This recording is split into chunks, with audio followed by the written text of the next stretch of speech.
بسم اللہ الرحمن الرحیم۔ السلام علیکم۔ سعودی انفو یوٹیوب چینل میں آپ کو خوش آمدید کہتے ہیں۔ سعودی عربیہ میں ٹیکنیکل شعبوں میں اب سعودائزیشن ہونے جا رہی ہے۔ ٹیکنیکل شعبے وہ عام شعبے ہیں جیسے کہ کوئی پلمبر، الیکٹریشین یا ٹیکنیشین ٹائپ جتنے بھی لوگ ہیں ان میں سعودائزیشن ہونے جا رہی ہے۔ اس کا طریقہ کار کیا ہوگا انشاءاللہ اس پہ مزید ڈیٹیل آئے گی تو آپ لوگوں کے ساتھ شیئر کریں گے۔ 14 مارچ 2021 سے اس پر عمل درآمد شروع ہو جائے گا۔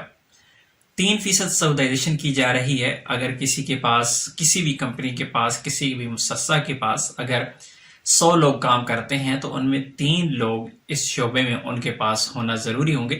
جس طرح آپ لوگ جانتے ہیں کہ بہت سارے شعبوں میں آلریڈی سعودائزیشن ہو چکی ہے، اسی طرح اس شعبے میں اب سعودائزیشن کی جا رہی ہے۔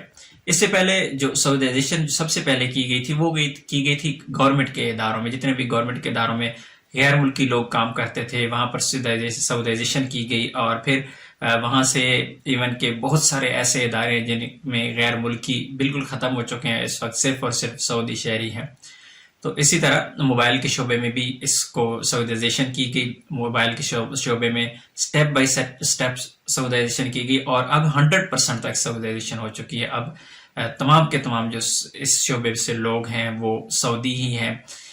تو یہ اس سے پہلے مختلف سیکٹر بزنس کے تھے اور اس کے علاوہ کچھ گورنمنٹ کے سیکٹر تھے، لیکن ابھی یہ جو پرائیویٹ کمپنیاں ہیں جن میں سعودائزیشن آلریڈی ہوئی ہے، وہاں پر جس طرح اگر کسی کے پاس 5 انجینئرز ہیں تو 5 میں 1 انجینئر ہونا، سعودی انجینئر ہونا ان کے پاس ضروری ہے۔ اسی طرح اب کسی بھی کمپنی کے پاس جتنا بھی ٹیکنیکل سٹاف ہے، وہ کسی بھی قسم کا ٹیکنیکل کام کرتے ہیں، نارمل اگر ہم کہیں تو جو سعودی انجینئرنگ کونسل میں رجسٹرڈ لوگ ہیں ان کی جو تعداد ہے اس میں سعودائزیشن ہوگی، اور یہ 3% ہے۔ 4 مارچ 2021 سے اس پر عمل درآمد ہوگا۔ یہ ابھی سٹارٹنگ ہے، اس کے بعد آہستہ آہستہ ایسے بڑھایا جائے گا۔ چند دنوں پہلے بھی سعودائزیشن ہوئی تھی، جو ٹیلی کمیونیکیشن کا شعبہ ہے اور آئی ٹی کا شعبہ ہے اس میں 20% سعودائزیشن کی گئی۔ اسی طرح جو ڈاکٹرز کا شعبہ ہے اور بہت سارے ایسے شعبے ہیں، آلریڈی ہم ویڈیوز میں ڈسکس کر چکے ہیں۔ لیکن اس وقت جو مین چیز ہے وہ ہے جو پرائیویٹ اداروں میں کام کرنے والے لوگ ہیں، اور اسپیشلی اس سے وہ لوگ زیادہ متاثر ہو سکتے ہیں جو لوگ کسی کفیل کے ساتھ آزاد ویزے کے نام پہ کام کرتے ہیں۔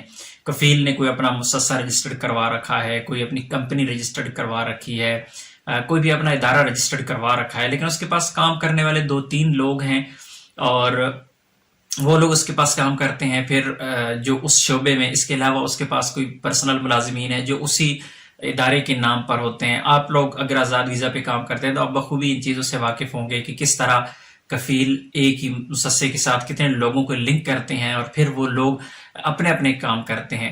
اسی طرح جب موبائل کا شعبہ تھا تو اس میں بھی لوگوں کے پرسنل بزنس تھے لیکن وہ سعودیوں کے نام پر ہی تھے، تو وہ لوگ اسی وجہ سے بہت زیادہ متاثر ہوئے۔ اور اب بھی ان لوگوں کا زیادہ نقصان ہو سکتا ہے جنہوں نے اپنے شاپس وغیرہ کھول رکھی ہیں، کسی نے ورک شاپ کھول رکھی ہے، کسی نے کوئی الیکٹریشین کی دکان کھول رکھی ہے، کوئی اے سی ٹیکنیشین کا کام کر رہا ہے۔ اس حوالے سے جتنے بھی لوگ کام کر رہے ہیں ان پر یہ اثر ہو سکتا ہے، کیونکہ یہ اداروں پر کہا گیا ہے۔ آپ لوگ یہ بھی جانتے ہوں گے کہ کمپنیز کی مختلف کیٹیگریز ہیں، بڑی کمپنیاں، چھوٹی کمپنیاں، اس سے بڑی کمپنیاں، اس طرح یعنی مختلف کیٹیگریز میں تقسیم کیا گیا ہے کمپنیز کو۔ 1 سے لے کر 5 تک جس کمپنی میں لوگ ہیں، جو مؤسسہ میں لوگ ہیں، اس کی کیٹیگری علیحدہ ہے۔ اس کے بعد 5 سے جس کے پاس 50 ہیں اس کی کیٹیگری علیحدہ ہے، 50 سے 100 ہے اس کی کیٹیگری ہے، 100 سے اس طرح 200، 200 سے 500 والے، تو یہ 6 کیٹیگریز میں کمپنیز کو تقسیم کیا گیا ہے۔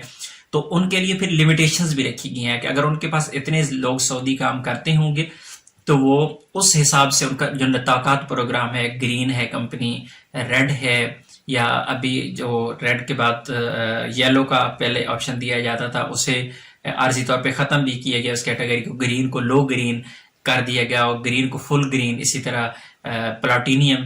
تو یہ کیٹیگریز ہیں، اس کی متاثر ہو جاتی ہے۔ جب یہ کیٹیگریز متاثر ہو جاتی ہیں، وہاں پہ سعودیوں کا کوٹا پورا نہیں ہوتا، تو ایسی صورت میں اس مؤسسہ یا کمپنی کیا جو اکاؤنٹ ہے وہ سیز ہو جاتا ہے، اسے نئے ویزے نہیں ملتے۔ تو اس وجہ سے پرائیویٹ کمپنیوں کی بھی مجبوری ہوتی ہے کہ وہ سعودیوں کو اپنے پاس ملازمین رکھیں۔ جس طرح آپ لوگ جانتے ہیں کہ موبائل کی دکانیں ابھی بھی بہت زیادہ لوگوں کی غیر ملکیوں کی ہیں، انہی کا بزنس چل رہا ہے، لیکن انہوں نے کاؤنٹر پر کوئی سعودی بٹھایا ہوا ہے۔ تو فیوچر میں ایسا بھی ہو سکتا ہے کہ کام تو آپ لوگ اس طرح آلریڈی اپنے کر رہی ہیں، لیکن اس صورت میں آپ لوگوں کو سعودی ساتھ بٹھانا پڑے، اور آپ لوگ اگر اپنا کام کرتے ہیں تو آپ بخوبی جانتے ہیں کہ کفیل کے ساتھ جو معاملات ہوتے ہیں اس کو پے کرنا، اور پھر جو وہ سعودی رکھیں گے اس کی سیلری بھی پے کرنا ظاہر ہے اس بندے کی ذمہ داری ہوگی جو اپنا بزنس کر رہا ہے۔ تو انشاءاللہ ہم امید کرتے ہیں کہ آپ لوگوں کے لیے اچھا ہو اور آپ لوگ اس سے کہیں متاثر نہ ہوں۔ ملتے ہیں ایک اور نئی ویڈیو کے ساتھ، تب تک کے لیے اجازت دیجیے، اللہ حافظ۔